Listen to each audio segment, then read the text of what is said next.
படம் பண்ணுறதுக்கு இன்றைக்கி ப்ரொடியூசரே கிடையாது. ஒருத்தர் சொல்கிறாங்க, நான் 3 படத்துக்கு அட்வான்ஸ் வாங்கியிருக்கேன், 5 படத்துக்கு அட்வான்ஸ் வாங்கியிருக்கிறேன் அப்படின்னு மட்டும் சொல்லி. சசிகுமாருக்கு இன்றைக்கி பெரிய மார்க்கெட் இருக்குன்னு நான் சொல்லவே மாட்டேன். சசிகுமார் படம் சமீபத்தில் வந்து என்ன டூரிஸ்ட் ஃபேமிலியாக இவ்வளோ பெரிய ஹிட் ஆகுது. ஒரு தியேட்டருக்காரனால் சொல்ல முடியாது, ஒரு டிஸ்ட்ரிபியூட்டரால் சொல்ல முடியாது. நாளைக்கு ரிலீஸ் ஆகிற படத்தினுடைய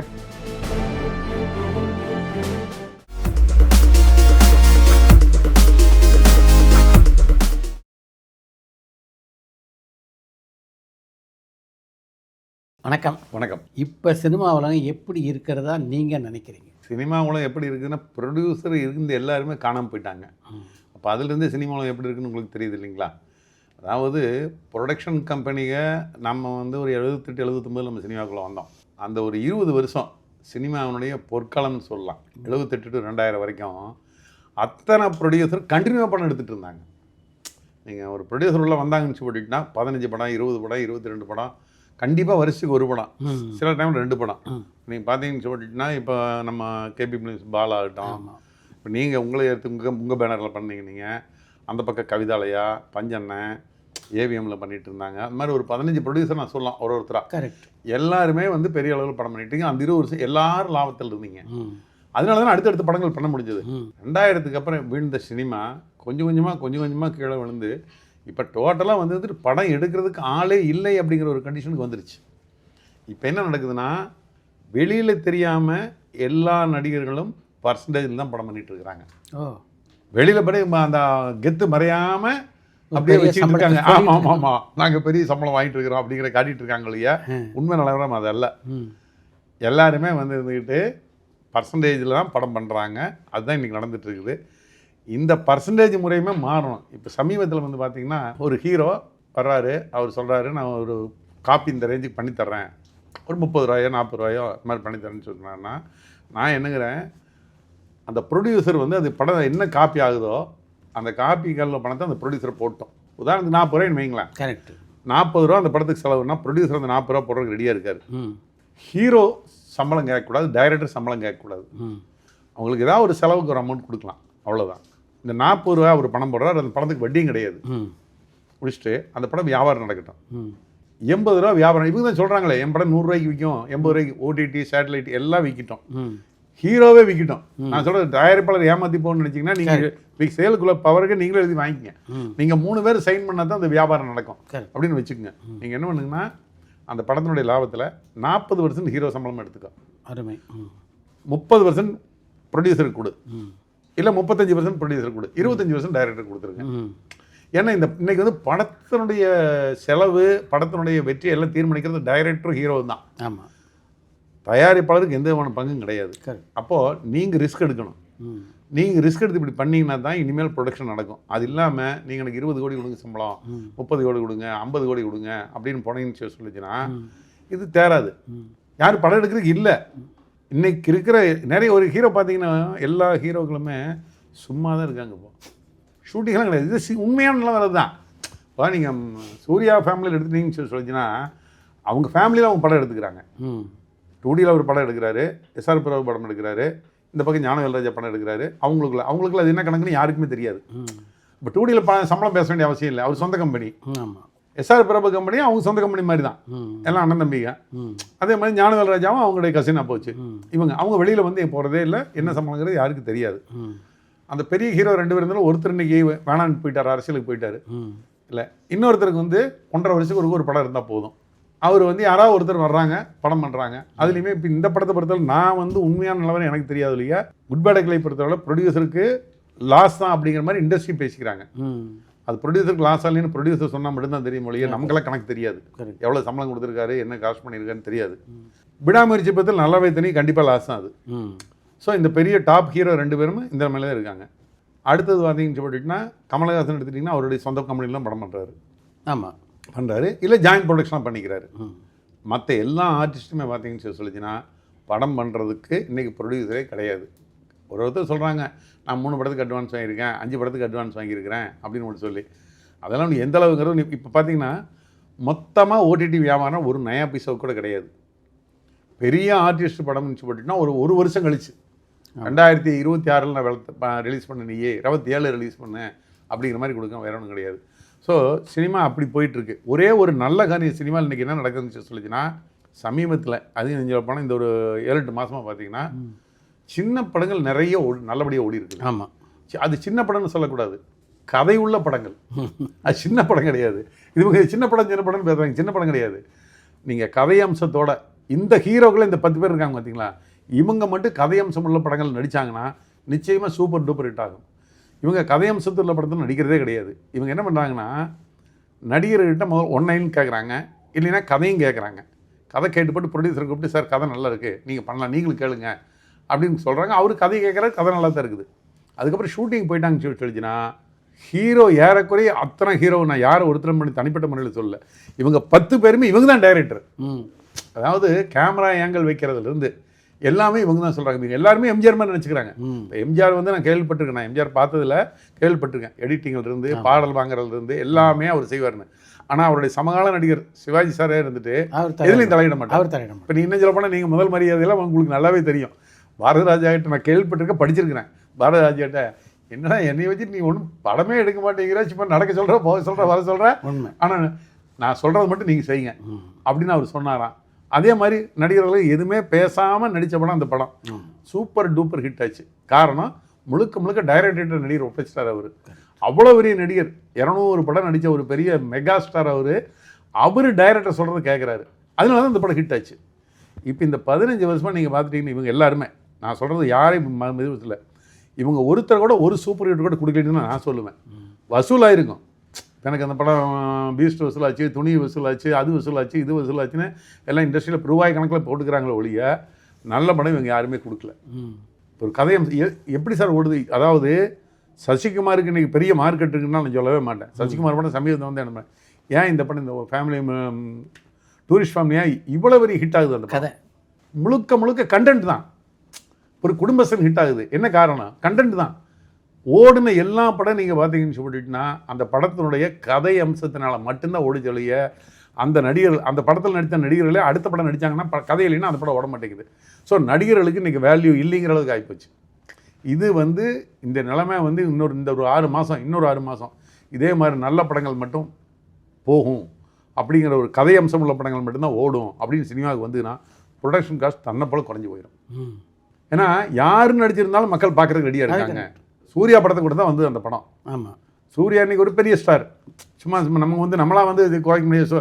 சூர்யாவுக்கு சசிகுமாருக்கு சம்பளத்துக்கு கணக்கு பார்த்தீங்கன்னு சொல்லிச்சுன்னா ஏணி வச்சாலும் டிஃபரன்ஸு. ஆனால் அந்த மே தினம் ஒரே நாள் தான் வந்து இந்த படத்துக்கு வசூல் இருந்தது ஒழிய அடுத்த நாளே பார்த்தீங்கன்னு சொல்லிச்சுன்னா அந்த படம் ஷோ கண்ணா பின்னான்னு அதிகப்படுத்தினாங்க எல்லாருமே, டூரிஸ்ட் ஃபேமிலியை. இன்றைக்கி வரைக்கும் பிரம்மாமல் போயிட்டுருக்கு அந்த படம். ஒரே காரணம் அதனுடைய கண்டென்ட் தான். எந்த நடிகர் படத்துக்கு கூட மோத விடலாம். நீங்கள் இதில் பார்த்தீங்கன்னா தீபாவளிக்கு பார்த்தீங்கன்னு சொல்லிச்சுன்னா ஒரு அமரன் வந்தது. அமரன் கூடயே வந்துருந்துட்டு ஜெயம் ரவி படம் ஒன்று வந்தது. ஜெயம் ரவி படத்து கூடயே வந்துருந்துட்டு இன்னொரு படம் நம்ம இவருடைய படம் மலையாள நடிகர் துல்கர் சல்மான், லக்கி பாஸ்கர், ஜெயம் ரவி படம், அமரன், இன்னொரு படம் வந்து அது இந்த இது பிளடி பேக்கர். ஆமாம், 4 படம் ரிலீஸ் ஆச்சு. பிளடி பேக்கர் வந்து ஒரு மிகப்பெரிய டைரக்டருடைய படம். அவர் தான் அந்த கதையை செலக்ட் பண்ணார். ஜெயம் ரவி ஒரு பெரிய ஆர்டிஸ்ட் தான், அவர் படம் வந்தது.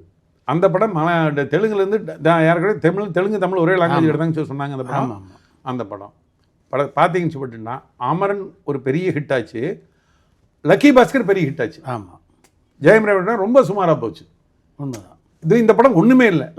Bloody Baker. ஆமாம், இதுதான் சினிமா. எப்படின்னா லக்கி பாஸ்கர் வந்து அந்த படம் வர்ற அன்னைக்கு பார்த்தீங்கன்னா எல்லா தேட்டர்லையும் 2 ஷோ 3 ஷோ தான் போட முடிஞ்சுது. ஏன்னா 2 படம் ஜனங்களுக்கு தெரியவே தெரியாது. ஆனால் படம் நல்லா இருக்குன்னு சொன்ன உடனே பெரிய ஹிட் ஆச்சு. இப்படி ஒரு வாரம் நானும் பார்த்துட்டே இருக்கு. ஒரு பண்டிகை ஆகட்டும் மற்றதாகட்டும் ஒரு பெரிய படம் வரும்போது அந்த பெரிய படத்துக்கு கூட பெரிய படம்னா பெரிய ஆர்டிஸ்டோடைய படம் வரும்போது அது கூட ஒரு சாதாரண படம் வந்து அந்த சாதாரண படம் சர்வசாதாரண ஜெயிச்சிட்டு வெளியில் வருது. இந்த நிலைமை வந்து இப்போ தமிழ் சினிமா வந்தங்காட்டி நாங்களாம் நிம்மதியாக இருக்குது. என்னென்னா தியேட்டருக்காரருக்கு என்ன நினச்சி போட்டுட்டுனா நீங்கள் அந்த படத்துக்கு நாங்கள் 50% தான் தரோம், இல்லை ஒரு 55% தரோம். இந்த பெரிய நடிகர் படம்னா 75% கொடு, 80% கொடு அப்படின்னு இதை கேட்குறாங்க. எங்களுக்கு ஒன்றும் பர்சன்டேஜ் கம்மியாது. மக்கள் மத்தியில் பார்த்தீங்கன்னு சொல்லிச்சுன்னா இந்த பெரிய நடிகர்கள் படங்கும்போது நாங்கள் 190 ரூபா டிக்கெட், இந்த சாதாரண படங்கள் பார்க்கும்போது 100 ரூபா 120 ரூபா டிக்கெட் இருக்குது எல்லா தியேட்டர்லையும்.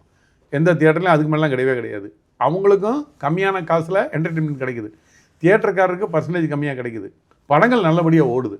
இந்த மாற்றம் வந்து இனி கதை அம்சமுள்ள படங்கள் தான் ஓடுங்கிறத வந்து இப்போ வந்து இது வந்து எப்படி இந்த ஒரு 20 வருஷமாக சினிமா தத்தளிச்சிட்டு இருக்குதோ அந்த நிலைமை மாறக்கூடிய ஒரு வாய்ப்பு போன வருஷம் இந்த வருஷம் தெரியுது.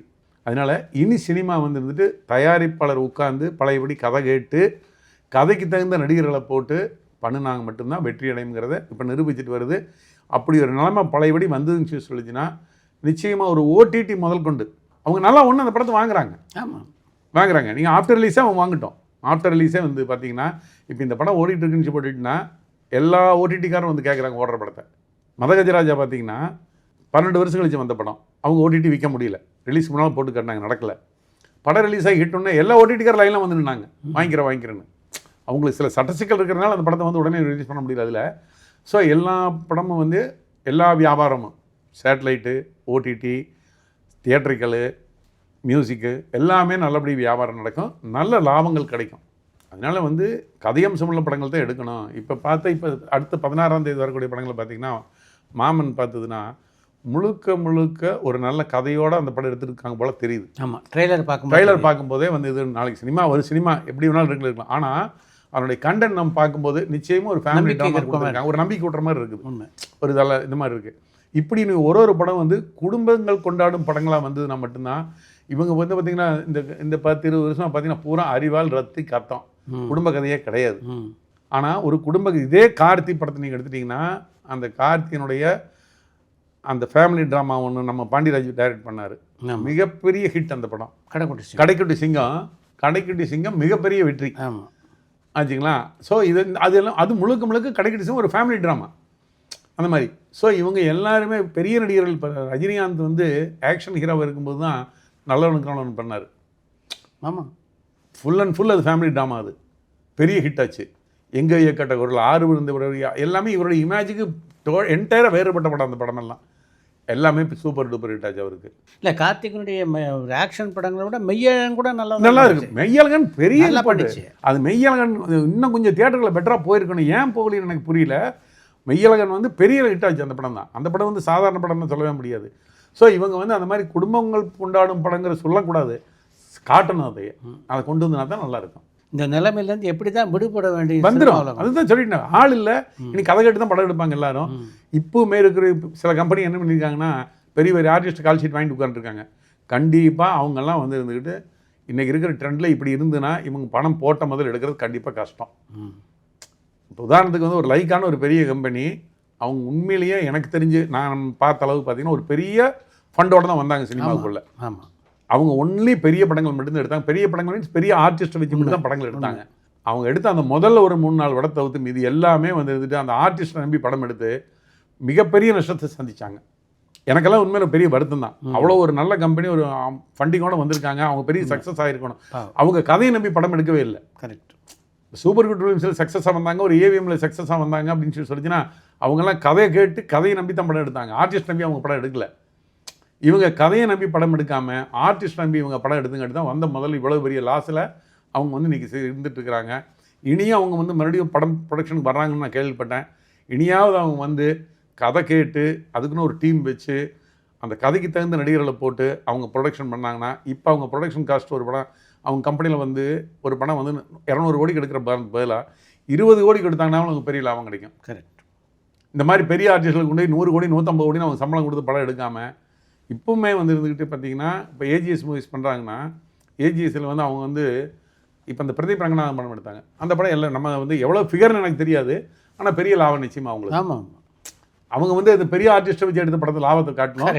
இந்த படம் அவங்களுக்கு பெரிய லாபம் தான் இருக்கும். அவங்கெல்லாம் இப்போ இண்டஸ்ட்ரியில் இருக்கிற இவங்களாவது, அதாவது ஒரு சன் டிவி, ஒரு ஏஜிஎஸ் மூவிஸு, ஒரு வேல் ஃபிலிம்ஸு, இவங்களாவது நீ இந்த பெரிய நடிகர்கள்ட்ட போகாமல் கதையை நம்பி படம் எடுங்க. அதே மாதிரி பெரிய நடிகர்களாக இருந்தாலும் சார் ஃபேமிலி ட்ராமா நாங்கள் பண்ணுறோம், இந்த கத்தி ரத்தம் அழுவாரில் எங்களுக்கு வேண்டாம் அப்படிங்கிற மாதிரி இவங்க மாறுனாங்கன்னா தான் இவங்க ஜெயிக்க முடியும். அப்புறம் குடும்பங்க அந்த மாதிரி ஃபேமிலி ட்ராமாவில் வந்து பெரிய செலவு கிடையாது. ஆமாம், கும்பலாக ஆள் நிற்க வேண்டியதில்லை, கும்பலாக ஃபைட் பண்ண வேண்டியதில்லை, கும்பலாக டான்ஸ் கிராஃபிக்ஸ் செலவு பண்ண வேண்டியதில்லை, செலவும் கம்மி. கரெக்ட். மக்கள் வந்து இன்னைக்கு ஃபேமிலியோட சினிமாவுக்கு வர்றதுக்கு ரெடியாக இருக்கிறாங்க. இவங்க இந்த ஒன் சைடு ஆடியன்ஸ் செமி படம் எடுக்கிறாங்க.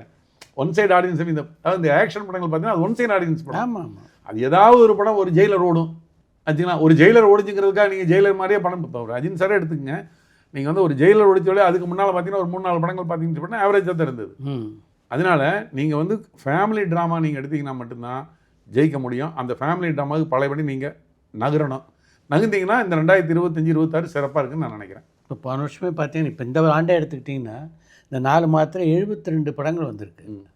இதில் வந்து வெற்றி படங்கள் அப்படின்னு சொன்னால் ஒரு 5 அல்லது 6 படத்தை கூட சொல்ல முடியும். இல்லை, தனஞ்சயனே போட்டிருந்தாரு, 8% தான் வெற்றி பயன் போட்டிருந்தாரு. அப்புறம் ஏன்னா அவர் ஒரு ஸ்ட்ராட்டஜி அது எப்படின்னா படங்களுங்கிற பேரில் சில மாதிரி இது. இப்போ நீங்கள் வாரம் பார்த்தீங்கன்னா 10 படம் ரிலீஸ் ஆகுது.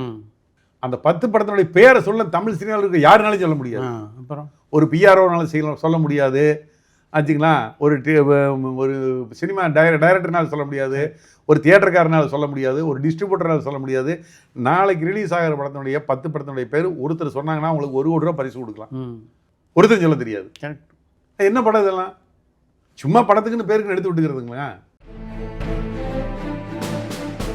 இப்போ இன்றைக்கு இந்த சூழ்நிலை இருக்குது, இதெல்லாம் கதாநாயகர்களுக்கு தெரியுதா? இப்போ தெரிஞ்சுட்டாங்கல்லங்க. வீட்டில் உட்காந்துருந்தாங்க தெரிஞ்சுக்கிறாங்க.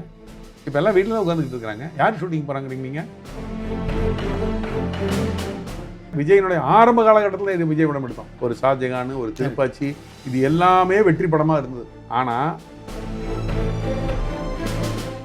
நீங்களே சொன்னீங்க சினிமா தான் உங்களை இன்றைக்கி இந்த நிலைமைக்கு ஆளாக்கியிருக்கு. அப்படி இருந்தோம் நீங்கள் ஒரு சினிமா கூட தயாரிக்க மாட்டேங்க.